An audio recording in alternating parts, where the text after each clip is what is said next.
Bonjour et bienvenue dans cette nouvelle vidéo de Draw My Economy. Aujourd'hui, nous allons voir comment savoir si votre investissement immobilier est rentable. J'ai un ami, Aubin, qui a décidé de se lancer dans l'immobilier. Pour lui, l'immobilier, c'est solide, c'est sûr. En tout cas, c'est beaucoup plus sûr qu'un placement bancaire ou un placement en bourse. Ça se discute, mais pourquoi pas. Il est certain que s'il choisit bien la ville et le lieu où il va acheter son appartement, celui-ci va augmenter en valeur régulièrement et qu'il n'aura pas trop de problèmes pour trouver des locataires.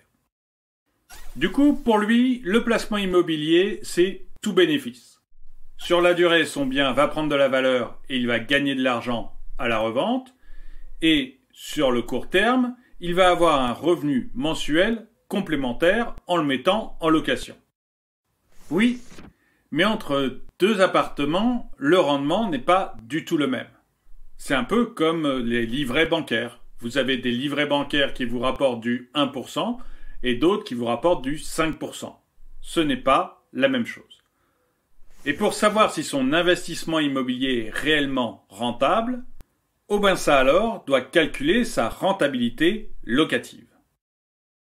La rentabilité locative, elle va calculer le gain annuel réalisé par rapport au montant investi.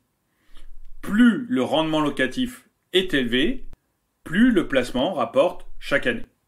Et vous avez trois types différents de rentabilité locative. La rentabilité brute, la rentabilité nette et la rentabilité nette d'impôt.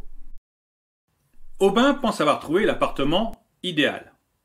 C'est un petit appartement dans une grande ville. L'appartement en lui-même, il est vendu à 100 000 €, frais de notaire inclus. Alors après, il va y avoir quelques frais d'agence, 3 000 €, et des petits travaux de rafraîchissement, 5 000 €. Au global, l'investissement d'Aubin, il sera donc de 108 000 €. Et Aubin, il espère pouvoir louer son logement 450 € par mois. Donc 5 400 € de loyer par an. Du coup, la rentabilité brute, elle est assez facile à calculer. L'ensemble des loyers divisé par l'investissement initial. Donc, 5 400 € divisé par 108 000 € multiplié par 100. Ça fait une rentabilité brute de 5%. Une rentabilité brute de 5%, quand on voit la rentabilité du livret A, c'est quand même assez excitant. Et Aubin est plutôt heureux. Du coup, il en parle à sa copine, Candice. Il est tout fier de lui. Mais Candice lui fait remarquer que dans son calcul, il a oublié de prendre en compte la taxe foncière. Et puis peut-être les frais de gestion locative. Et puis il va y avoir des réparations dans son bien. Et puis il y a aussi une assurance à payer. Et puis des frais de copropriété. Et puis les intérêts d'emprunt à rembourser à la banque. Donc sa rentabilité, elle est probablement pas de 5%. Et là-dessus, Candice paraît le pognon, elle a parfaitement raison. Aubin alors voit bien qu'il faut prendre toutes ces charges en considération pour connaître la réelle rentabilité de son bien, la rentabilité nette. Sur les 5 400 € de loyer qu'il reçoit tous les ans, il va devoir payer 1 400 € d'intérêt d'emprunt. 320 € de taxes foncières, 210 € d'honoraires de gestion locative, 120 € de charges de copropriété, 70 € d'assurance et 40 € de petits travaux. Donc au global, 2160 € de charges.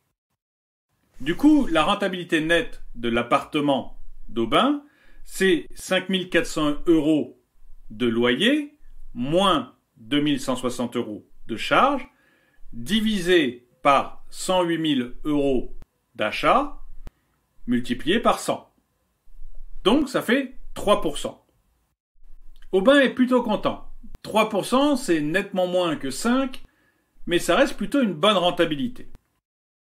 Mais Candice lui fait remarquer qu'il a encore oublié quelque chose. Et quelque chose d'assez important. Les impôts. Parce qu'en plus de la taxe foncière, une partie de ses revenus locatifs vont partir en impôts fonciers. Aubin déclare ses revenus au microfoncier. Il a donc un abattement forfaitaire de 30%. Et il est dans la tranche d'imposition à 30%. Son impôt foncier, il va donc s'élever à 5 400 € moins 30% d'abattement, multiplié par 30% de tranche d'imposition. Donc 1 134 €.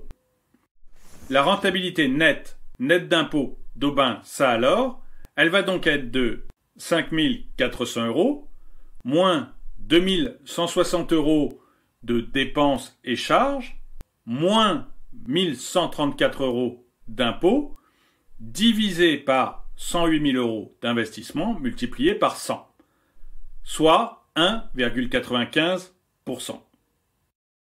Et là, Aubin Ça Alors, il est vraiment surpris. Parce que des 5% de rentabilité qu'il pensait obtenir en achetant cet appartement, qui est la rentabilité locative brute, eh bien, une fois qu'il a payé toutes les charges et les impôts, il s'aperçoit que sa rentabilité ne sera que de 1,95%.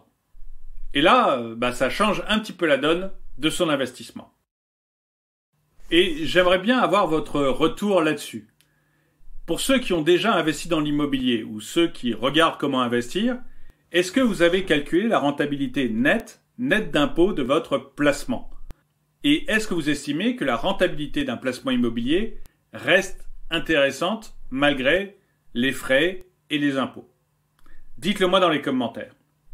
Et le proverbe du jour. Si tu as envie de travailler, assieds-toi. Et ça te passera. Merci d'avoir regardé cette vidéo, mettez-lui un pouce vers le haut, commentez-la, partagez-la. Merci à tous ceux qui m'aident sur Tipeee et je vous dis à très bientôt.